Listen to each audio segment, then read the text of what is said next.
for HIV, one of the hardest goals in science. Curing HIV will be harder than curing cancer. Apart from a few miracle cases, antiretrovirals only suppress HIV, they don't kill it. But new research is promising. HIV is like a time bomb, said James Riley, a microbiologist at University of Pennsylvania, U.S. Even now, decades after the virus was identified, and with antiretroviral drugs allowing us to suppress it before it develops into AIDS, 40 million people still live with the condition. Scientists are still trying to find a cure for HIV, because, unless people get PrEP, pre-exposure prophylaxis, therapy every day, HIV will go off and restart the infection again. Said Riley. Scott Kitchen, an expert in infectious diseases at University of California, Los Angeles, U.S., described antiretroviral HIV drugs as a miracle of modern medicine, but said they were still not a cure for infection. Finding a cure is proving to be very challenging for researchers. Riley said finding a cure for HIV is one of the hardest goals in science. We'll beat solid cancers with tumors, because we have a good handle on what the problem is and how to solve it. But with HIV, we haven't got a solution to the problem yet, he said. The problem, HIV hides in the human genome, and HIV infection is so difficult to cure because the virus is incredibly effective at hiding in our cells.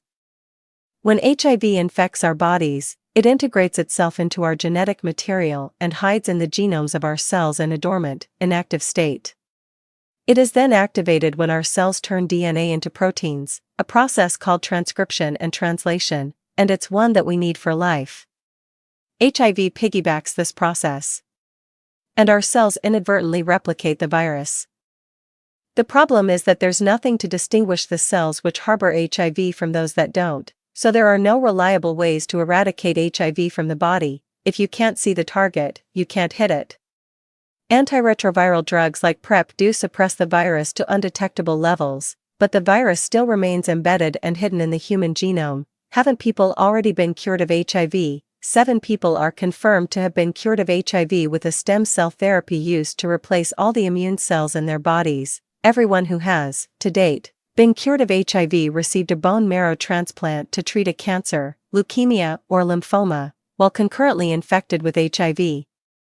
Said Kitchen, but this form of stem cell therapy is unsuitable as a cure for HIV in most people. Bone marrow transplants are a difficult procedure, with a high risk of death.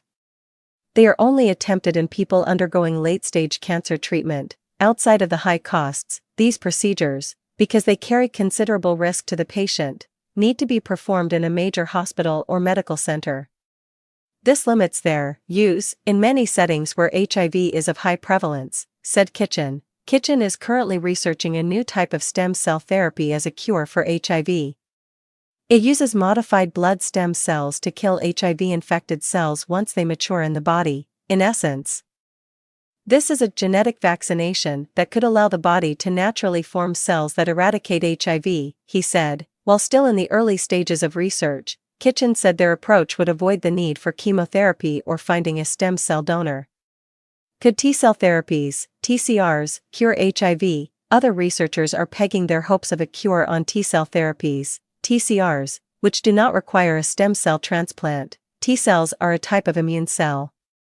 They detect proteins made inside cells, as though they were viral proteins or toxic chemicals, then kill the cell to eradicate the threat. If a cell is infected with HIV, it will contain markers of the HIV, but they are very difficult to detect by normal T-cells. TCRs work by designing specialized T-cells to hunt for markers of HIV in a cell, then kill the cell, said Riley. It's like introducing a pack of hunting dogs into the system who've been primed with the scent of a fox. TCRs are being tested in several clinical trials, with an emphasis on proving their safety. It's too early to say whether they are effective or not. Riley said he's not pessimistic about finding a HIV cure, but conceded the goal was like getting to the moon. Was going to the moon hard? Yes. But we got there. And we invented new technologies because of trying to get to the moon. That's what I think curing HIV is like. Our efforts will spill over into how we cure other diseases, he said.